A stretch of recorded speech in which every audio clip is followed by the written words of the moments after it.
bienvenue parmi les Digital Doers, votre podcast source d'inspiration pour les acteurs de l'innovation. Ce programme est coproduit avec Comexposium pour les événements incontournables que sont le One-to-One Retail e-commerce de Monaco et le One-to-One Digital Marketing de Biarritz. Je suis Cyril Duplessis, acteur du changement dans le digital depuis plus de 20 ans. Je donne ici la parole aux personnalités des différents écosystèmes digitaux en France.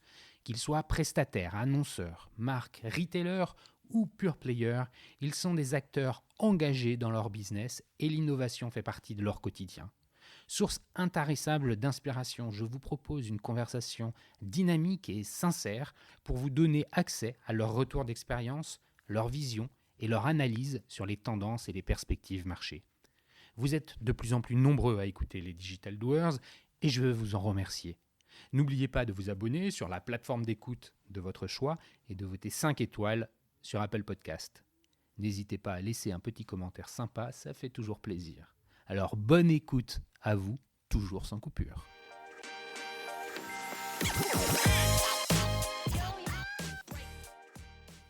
Cet épisode s'inscrit dans le cadre du One-to-One Le Live, la journée 100% digitale en collaboration avec BFM Business et qui remplace l'édition 2020 de l'événement One-to-One Retail e-commerce Monaco. Événement qui n'a malheureusement pas pu se tenir cette année à cause du Covid. À cette occasion, j'ai le plaisir de recevoir Thomas Husson, vice-président et analyste de Forrester Research et key speaker du live. Thomas est un interlocuteur privilégié et clé pour évoquer avec nous les 3 grands thèmes de prédilection, à savoir à l'ère du Covid, qui est le consommateur, quels sont ses comportements d'achat, bref, comment le marché évolue-t-il, le e-commerce et le retail s'adaptent, quels sont les enjeux et les perspectives marché pour eux, et puis enfin, nous discuterons de la façon avec laquelle les annonceurs peuvent ou doivent prendre la parole, quel type de relation maintenir avec leurs clients. Alors bonjour Thomas, merci beaucoup d'avoir accepté mon invitation. Avant de te commencer, pourrais-tu présenter en quelques mots la mission qui est la tienne chez Forrester ? Oui, bien sûr. Bonjour Cyril, merci et bonjour à tous. Donc, Forrester, c'est un cabinet d'études et de conseil indépendant. C'est-à-dire qu'on travaille avec des marques dans différentes industries et on est entre la marque et ses prestataires, qu'ils soient start-up, grands groupes, plateformes technologiques ou agences et sociétés de conseil qui implémentent. Donc mon job en tant qu'analyste, pas analyste financier, c'est plutôt analyste industriel sur les sujets liés au marketing et à l'expérience client, c'est de décrypter justement l'évolution des comportements consommateurs. On a beaucoup de données là-dessus, essayer d'anticiper ce qui va se passer, comment le marché va évoluer. Et on fait donc évidemment aussi beaucoup d'interviews avec les acteurs clés pour comprendre comment ils travaillent. Et puis on fait aussi un peu d'advisory et de conseils où on va aller les challenger leur approche, leur roadmap et où ils partagent avec nous leur vision et les projets sur lesquels ils travaillent. Oui, merci pour cette introduction tout à fait claire et précise. Effectivement, on le comprend bien au travers de tes propos. Forrester est un acteur qui est particulièrement bien placé et pertinent pour pouvoir remonter des insights marchés. Justement, sur ce sujet-là, le consommateur, et c'est toujours intéressant de s'intéresser au consommateur et au marché, puisque finalement, on est retailer ou marque, bref, vendeur, que parce qu'il y a un marché des consommateurs.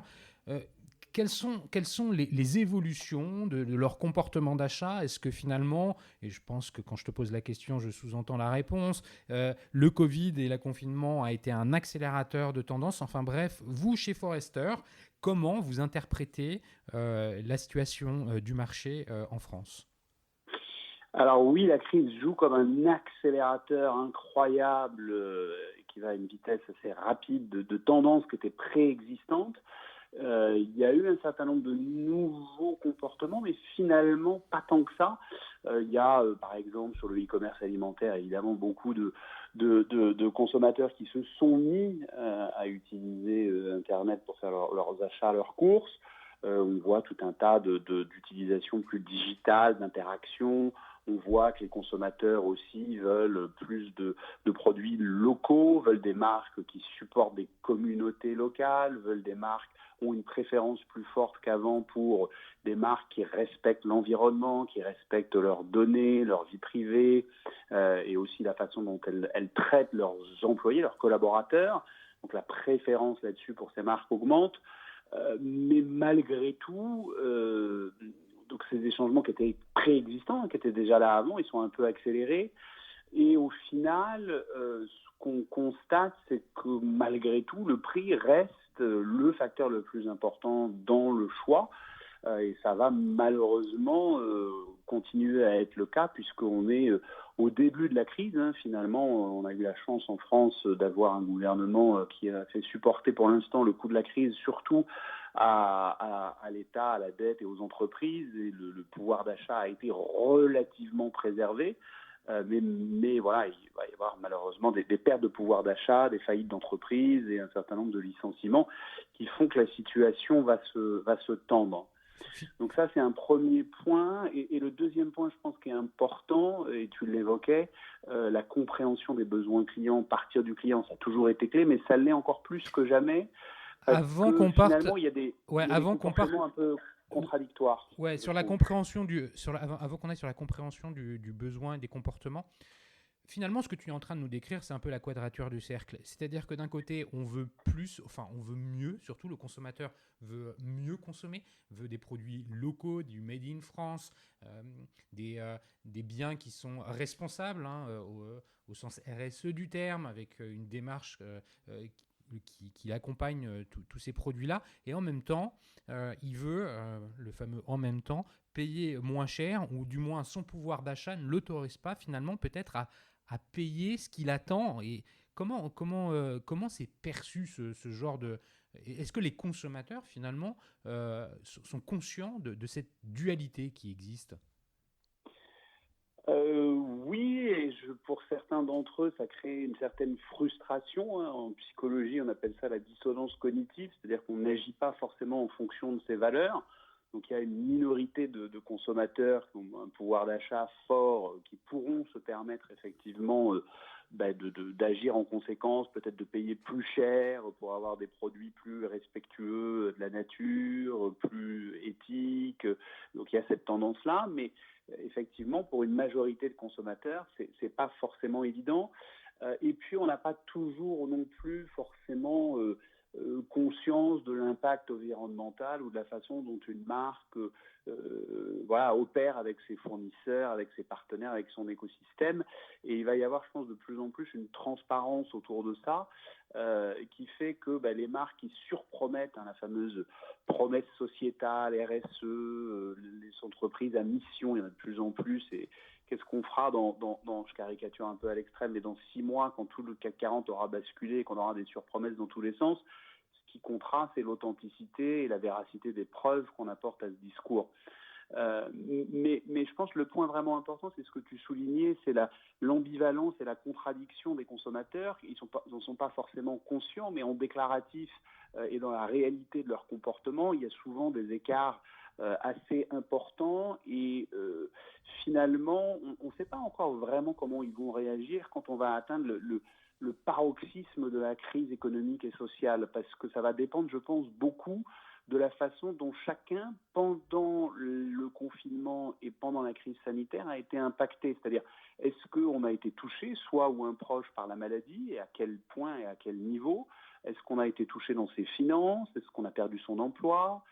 Et ça va conditionner bien des réactions en termes de confiance avec la marque, en termes de sécurité, en termes d'appréhension par rapport à l'environnement, à la foule, au monde, à la visite en magasin. Et c'est ça qui va être important, et ça ne se superpose pas forcément aux segmentations classiques. Et donc, du coup, l'enjeu, c'est vraiment d'avoir cette empathie pour le consommateur et de vraiment comprendre la situation presque individuelle dans laquelle ils se retrouvent parce que ça ne se superpose pas nécessairement avec les segmentations existantes. C'est intéressant ce que tu dis justement. Passons sur le thème que j'évoquais en introduction, le second thème qui est celui de la façon avec laquelle le retail, les marques s'adaptent, cherchent à s'adapter, continuent à s'adapter. Quels sont les enjeux, les perspectives marché? Tu as commencé à apporter des éléments de réponse. On parle des sujets RSE. Il y a aussi l'aspect plus opérationnel lié à l'omnicanalité. Chez Forrester, comment vous interprétez ou quels sont les conseils pour le coup, ou les convictions, ou du moins les réflexions peut-être à défaut de convictions que vous pouvez porter auprès de vos clients sur la façon dont on doit essayer d'adresser les marchés?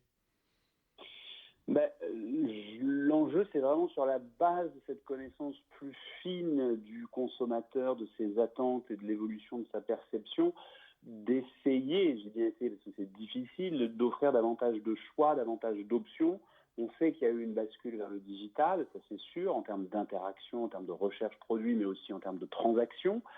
On estime qu'à fin d'année, on sera, c'est une moyenne en Europe, à 15% des ventes sur le digital. Donc finalement, même si c'est une accélération, et que c'est plus faible qu'en Angleterre où on sera déjà à 25% à la fin de l'année, mais ça veut dire que la majorité des transactions ont quand même lieu en magasin. Et donc l'enjeu, c'est comment les marques vont finalement repenser le parcours client, faire cette hybridation entre le magasin et les canaux digitaux. Est-ce que je peux réserver peut-être sur Internet ou sur mon mobile avant d'aller dans un magasin? Est-ce que je peux choisir finalement mon lieu de livraison de manière plus souple, et tout un tas d'interactions différentes avec le consommateur qui passe effectivement par plus de digital.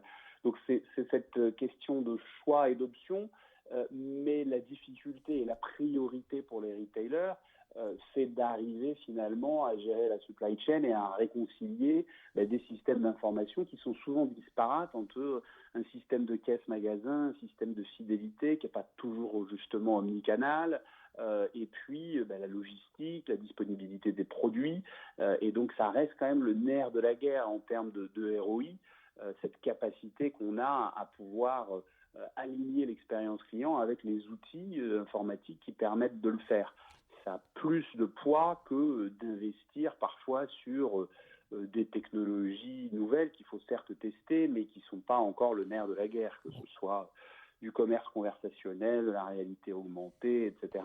Il faut quand même se concentrer et, vu que les budgets sont moindres, prioriser un certain nombre de technos et d'investissements dans cette période de réduction malheureusement assez importante des investissements et ce besoin de baisse des coûts.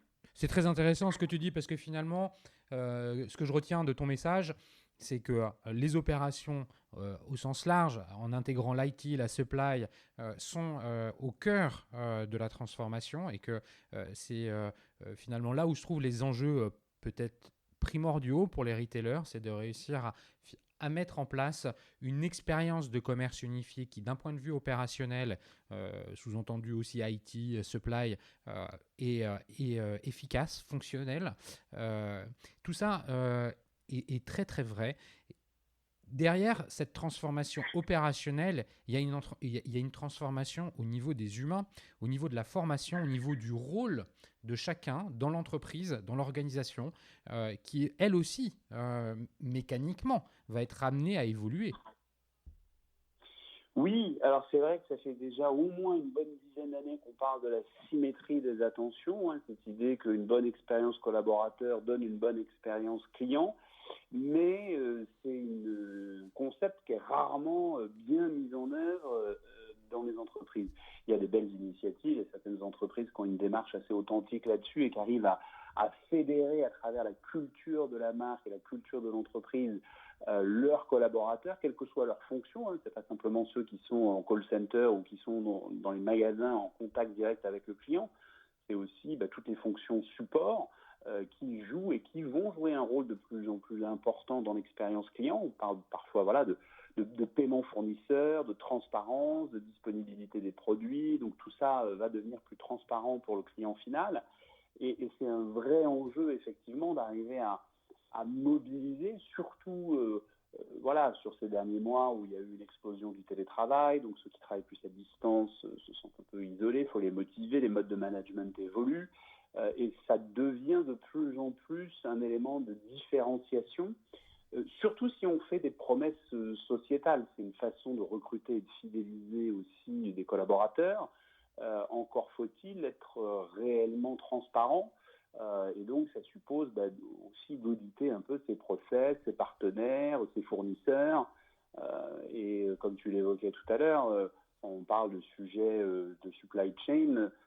C'est bien joli de dire qu'il faut rapatrier les lieux de production et les mettre plus proches des lieux de consommation, sauf que c'est éminemment complexe et coûteux à faire.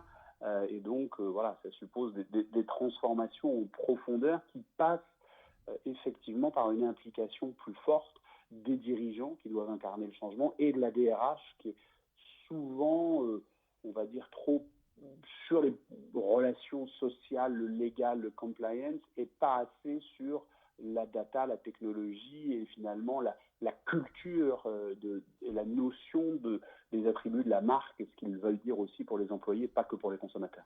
Oui, c'est très clair. Merci pour ces explications. Et c'est vrai que quand je te posais la question, je ne pensais pas forcément aussi loin que ce que ta réponse que tu portes.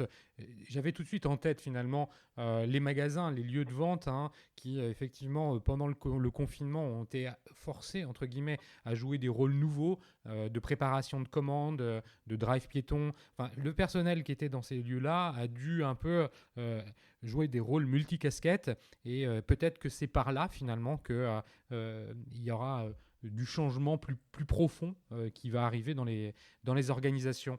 Les organisations, tu le dis, se transforment. Il y a des enjeux qui sont forts.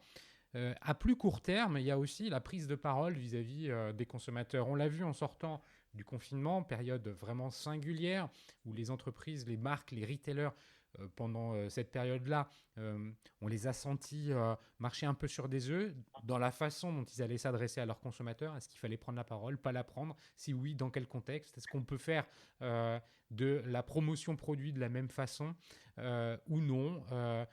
Aujourd'hui, on est en septembre 2020. Le confinement remonte à quelques mois, l'été est passé par là, mais on n'est pas sorti de la crise. D'ailleurs, tu le disais très justement, la crise économique, elle est encore devant nous. Comment aujourd'hui les marques et les retailers peuvent ou doivent-ils prendre la parole? C'est quoi les recommandations qu'on peut faire ou les enjeux qu'on peut pointer du doigt? Alors c'est un sujet qui est délicat parce qu'effectivement il y a une fragmentation et une défiance des consommateurs qui est assez forte, et donc ce que j'évoquais tout à l'heure sur les prises de parole sociétales, il faut faire attention à être capable de pouvoir les livrer. Il peut y avoir un retour de bâton, un effet boomerang avec la caisse de résonance des réseaux sociaux qui est importante. Il y a eu quelques scandales pendant la crise, Boo par exemple en Angleterre et d'autres, mais c'est vrai que les consommateurs finalement, quand on voit tous les scandales qu'il y a eu par le passé, ont tendance à oublier assez rapidement. Et je pense que l'enjeu plus important, c'est quand même celui de l'empathie sociale, c'est-à-dire quelle compréhension j'ai de mon consommateur. Et si je lui adresse un message, on parle beaucoup de personnalisation d'expérience, qui n'est pas pertinent pour lui, et qui ne s'adresse pas finalement au bon moment de son parcours, il y a un ressenti, une émotion pour le coup négative qui va laisser des traces plus durables que quelques scandales qui peuvent avoir lieu. Et c'est ça qui va toucher à la valeur de la marque. Donc je pense que on rejoint ce qu'on disait tout à l'heure sur c'est difficile d'avoir une compréhension singulière et individuelle, mais plus on délie cette approche multicanal et plus on a une compréhension du consommateur, plus le message peut être, alors sans être nécessairement totalement personnalisé, mais au moins pertinent ou pas hors contexte. Et c'est ça, je pense, qui va être de plus en plus important dans la prise de parole des consommateurs, en affinant en fonction justement de l'évolution des attentes et des comportements des uns et des autres, qui est un peu compliqué à modéliser en ce moment parce qu'on est sur des jeux de données qui sont un peu difficiles à extrapoler, même avec des techniques d'intelligence artificielle, de machine learning ou autres. on voit bien que les modèles classiques qu'on fait tourner sont en train d'évoluer et qu'il faut un tout petit peu de recul et d'historique pour arriver à modéliser tout ça. Bon, écoute, je pense qu'il y a un message qui est clair. C'est vrai que globalement, faut faire attention. Ce que tu nous dis, c'est que pour les pour les marques et les retailers, il faut avoir une forme de transparence ou de vérité et pas promettre ce qu'on ne peut pas tenir quelque part, juste promettre ce qu'on peut tenir et pas plus, c'est peut-être déjà beaucoup. Avoir aussi une approche, tu le disais, pas individualiste, pas individualisée de la communication, mais peut-être de plus en plus segmentée, enfin avoir quelque chose qui parle plus aux consommateurs et peut-être d'ailleurs que le CRM va amplifier son rôle. Peut-être qu'on sera moins dans l'acquisition et plus dans la qualité de la relation sur le long terme. En tout cas, merci beaucoup pour ton témoignage, Thomas. C'était très éclairant. Voilà, Thomas Husson de chez Forrester Research. Merci d'avoir pris le temps de partager tout ça avec nous. Merci à Comexposium, l'organisateur des événements one-to-one Retail e-commerce de Monaco et Digital Marketing de Biarritz d'avoir coproduit cet épisode. Merci à vous tous qui écoutez les Digital Doers. Si vous les écoutez sur Apple Podcast, n'hésitez pas à noter 5 étoiles. Ça contribue à la popularité du podcast. Merci beaucoup et à bientôt. À bientôt Thomas. À bientôt. Merci.